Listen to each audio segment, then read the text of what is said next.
नमस्कार, मैं प्रवीण कुमार पारा चंपारण वाले के चैनल में आपका स्वागत करता हूं। अब हम चलते हैं पेपर 2 की तरफ। यानी हमने एक सेट आपको कराया था रीजनिंग का, जिसमें 10 क्वेश्चन आपके पूछे गए थे बिहार स्टेट के एग्जाम में। 2019 में जो एग्जाम हुआ था, उससे रिलेटेड क्वेश्चन आपके 2023 में भी पूछे जाएंगे। इसलिए हमारा सबसे पहला काम यह है कि 2019 में जो सवाल आपसे पूछे गए थे, उन सारे सवालों को एक बार मैं आपको दिखाता हूं और फिर उससे जो संभावित क्वेश्चन होगा, जो प्रश्न होगा, उस पर हम चर्चा करेंगे अगले क्लास में। तो इस पे आज चर्चा होनी थी। 10 क्वेश्चन मैंने इसका दिखाया था। अगले सवाल अगले शिफ्ट का मैं दिखाता हूं आपको, जो यहां से शुरू होता है। चलिए, इसमें भी जो सवाल है, ये भी सवाल थोड़ा सा रह गया है अधूरा। सवाल है ब्लड रिलेशन। यानी पिछले सेट में भी आपने देखा था कि ब्लड रिलेशन के सवाल आपसे पूछे गए थे। इस सेट में भी आपका सबसे पहला सवाल ब्लड रिलेशन से स्टार्ट हुआ है। कह रहे कि ए और बी बहनें हैं। ठीक है, ए और बी बहनें हैं, तो बहन बना दीजिए दोनों को। आगे कह रहा है कि आर और एस भाई है, यानी थोड़ा सा मिस्टेक है। आर और एस आपस में क्या है जी, भाई है। हमें नहीं पता आर और एस भाई है तो इनसे रिलेशन है या नहीं है, हमें नहीं पता। हम इसको अलग रख लेते हैं। दोनों आपस में क्या है जी, भाई है। अब ये दोनों अलग है, ये दोनों अलग है, या दोनों एक ही फैमिली के हैं, अगले स्टेटमेंट से आपको पता चल जाएगा। अगला लाइन क्या दिया है कि ए की बेटी आर की बहन है। भैया कह रहा है कि ए की जो बेटी है, जो भी हो मुझे नहीं पता एबीसीडी, ये जो ए की बेटी है वो किसकी बहन है जी, तो आर की बहन है। तो सिंपल सा लॉजिक है जी, अगर आर की ये बहन होगी, एस का भी इससे रिलेशन क्या हो जाएगा, जुड़ जाएगा। यानी ए और बी आपस में भाई बहन थे। ए के जो बच्चे हो गए वो कितने बच्चे हो गए, तो 3 बच्चे हो गए। एक तो यहाँ नाम नहीं पता, यहाँ आर और क्या हो गया, एस हो गया। एक लाइन इसमें छूटा हुआ है, वो कहा बी का एस से क्या संबंध है। सवाल दिया था कि बी का एस से क्या संबंध है, बी का एस से क्या संबंध है, क्या संबंध है, ये आपका सवाल है। तो चलिए देखते हैं। बी का एस से संबंध पूछा है, बी यहाँ है और एस यहाँ है, कैसे चलेंगे। तो ये तीनों आपस में क्या है जी, भाई बहन है। तो इनकी जो माता है, इनकी भी तो माता होगी, यानी एक के 3 बच्चे ये तीनों हैं। तो एस के भी क्या है, ए माँ है, और ये माँ की क्या है, बहन है। यानी माँ की बहन क्या होती है, मौसी होती है। और बी का रिलेशन पूछा है, इसलिए हम जवाब क्या देंगे, मौसी का जवाब देंगे। यानी इस क्वेश्चन का जो आंसर होगा वो क्या होगा, मौसी होगा। अगला सवाल किस टॉपिक से है उसको देखते हैं। अगला जो सवाल दिया गया है, ये सवाल है कोडिंग और डिकोडिंग से, यानी कंपैरिजन किया हुआ है। बीडीईजी से संबंधित है, एमओपीआर से उसी प्रकार आपका पूछा एफएच। इसी सब क्वेश्चन के लिए मैं कह रहा हूं कि आपको पोजीशन का याद होना बहुत ही जरूरी है। अगर पोजीशन याद आपसे नहीं होगा तो फिर क्वेश्चन जल्दी नहीं बन पाएगा। जैसे यहाँ 2 है, यहाँ आपका 4 है, यहाँ आपका 5 है, यहाँ आपका 7 है। ये कंपैरिजन कैसे हुआ है, तो सोचिए 2 से 5, 4 से 7, यानी आप कह सकते हैं कि सर इसमें कितना प्लस हुआ है, 3। यहाँ 13 है, यहाँ 16 है, यहाँ 15 है, यहाँ 18 है। यहाँ भी कंपैरिजन कितना हुआ है, +3। तो अगला आप आसानी से बना सकते हैं, 6, 8 है। 6 में 3 जोड़ेंगे तो 9 आएगा, 9 क्या होता है, आई। और 8 में 3 जोड़ेंगे तो 11 आएगा, 11 क्या होता है, के। यानी आई और जिस भी ऑप्शन में वो ऑप्शन बिल्कुल सही हो। चलिए अगले क्वेश्चन की ओर देखते हैं कि अगला क्वेश्चन किस टॉपिक से है। ये भी आपके ऑर्डर रैंकिंग का सवाल है, बिल्कुल सिंपल सवाल है। ध्यान रखिएगा, किसी भी पंक्ति की कुल संख्या तभी निकलती है, किसी भी पंक्ति की कुल संख्या तभी निकलती है जब किसी एक व्यक्ति के द्वारा दोनों तरफ से स्थान दिया गया हो। अगर अलग अलग व्यक्तियों का यहाँ स्थान दिया होता तो कभी भी आप पंक्ति की कुल संख्या नहीं निकाल सकते। यानी कह रहा है कि माया अपनी कक्षा में नीचे से छठे स्थान पर, एक कक्षा है जिसमें नीचे से छठे स्थान पर माया है। ठीक है, 6 पोजीशन है नीचे से। अच्छा, शीर्ष से 28वें रैंक पे है, ऊपर से भी इसका स्थान क्या दिया है जी, 28 दिया है। ध्यान रखिएगा, माया का ही दोनों तरफ से स्थान दिया है। यहाँ जो क्वेश्चन आता है वो या तो लेफ्ट राइट हो सकता है, ऊपर नीचे हो सकता है।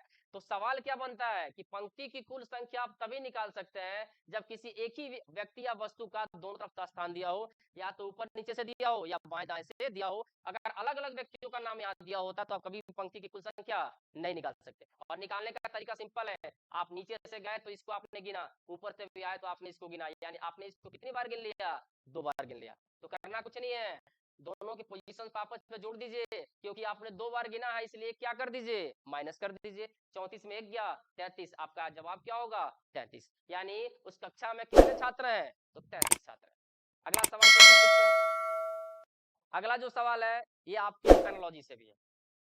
क्या क्वेश्चन है देखिए, पुस्तक प्रकाशक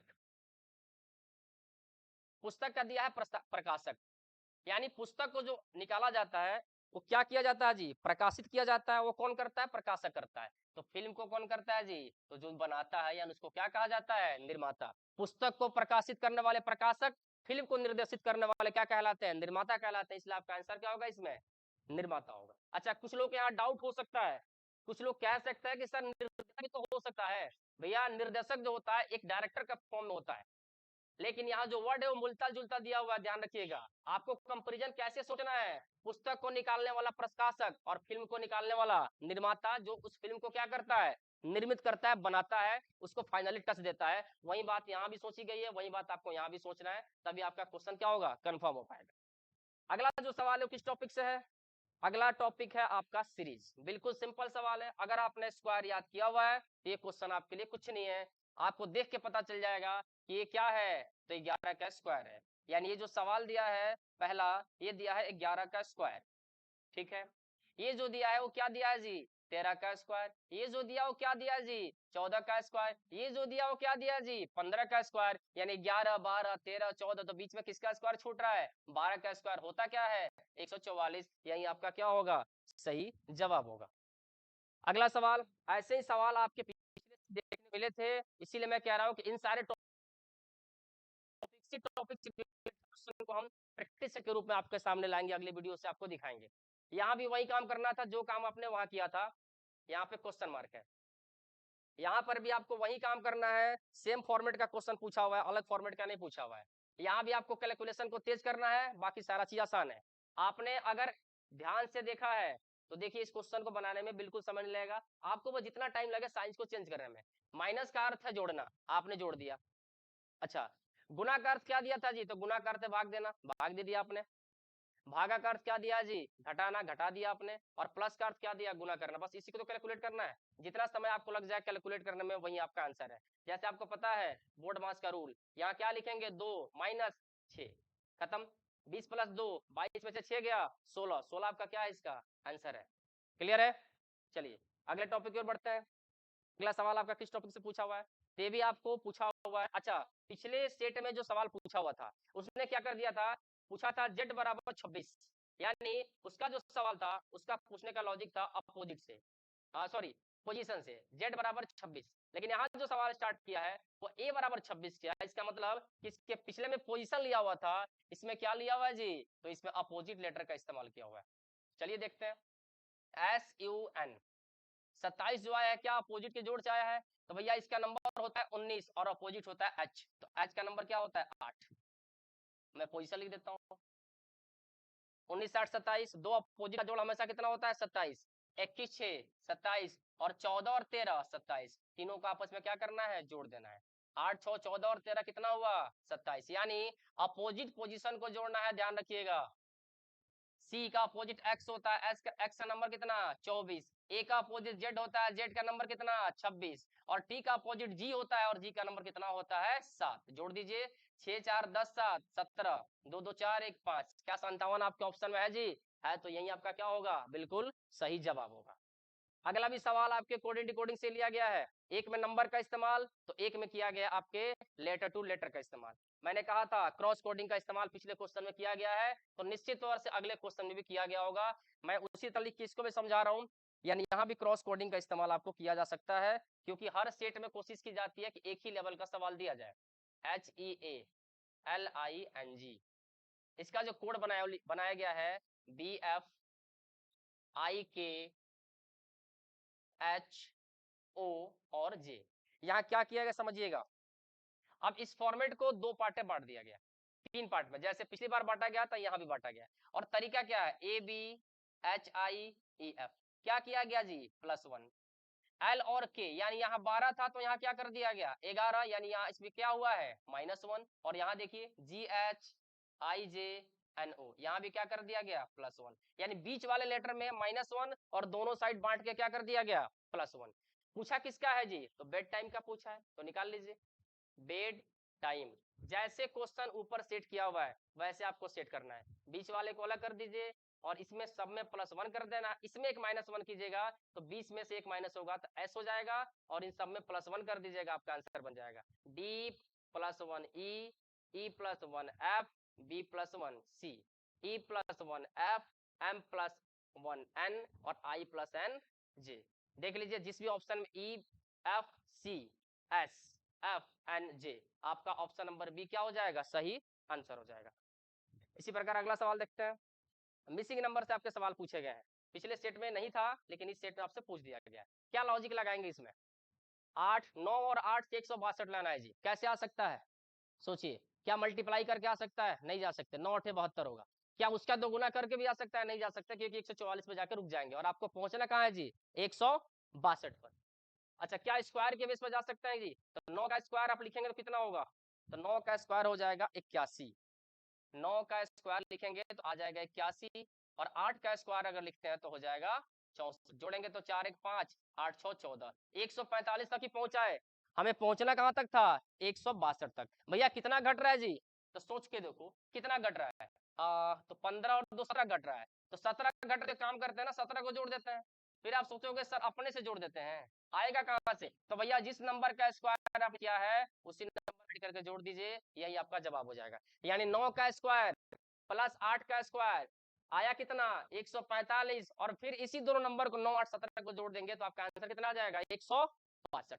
अब आइए 11 का स्क्वायर और 6 का स्क्वायर, 11 का स्क्वायर 121, 6 का स्क्वायर 36, 6 1 7, 100 कितना 57, और 11 17 फिर जोड़ दीजिए, तो 7 7 14, 5 1 6 1 7, 174 आया कि नहीं आया।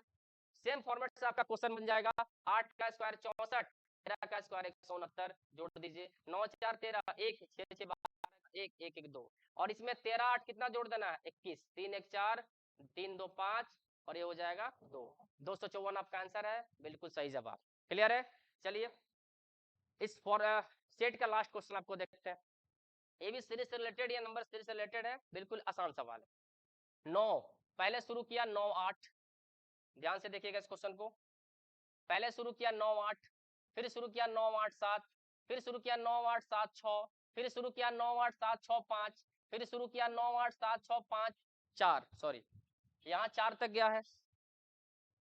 अगला जो शुरू होगा 9 8 7 6 5, तो यहाँ तो 4 चाहिए चाहिए, तभी तो आप आगे 3 लिख पाएंगे, इसलिए यहाँ पर क्या भरना है जी, तो 4 भरना है, यही आपका क्या है जवाब, लेकिन इनमें से कोई नहीं इसका आंसर होगा क्योंकि आपके ऑप्शन में 4 नहीं दिया है। तो चलिए अलग अलग सेट में 10-10 क्वेश्चन आपसे पूछे गए थे, इन सबका मैंने डिस्कशन आज किया है। अगली वीडियो में फिर अगले सेट का सवाल मैं आपके पास लेके आऊंगा और फिर उसी प्रकार आपको प्रैक्टिस कराऊंगा कि जिन जिन टॉपिक से आपके सेट ने सवाल पूछे हैं उन्हीं के क्वेश्चन को आपके सामने रखा जाएगा, कुछ अतिरिक्त क्वेश्चन भी रखे जाएंगे ताकि आपको आगे भविष्य में किसी प्रकार का दिक्कत का सामना ना करना पड़े। चलिए थैंक यू सो मच।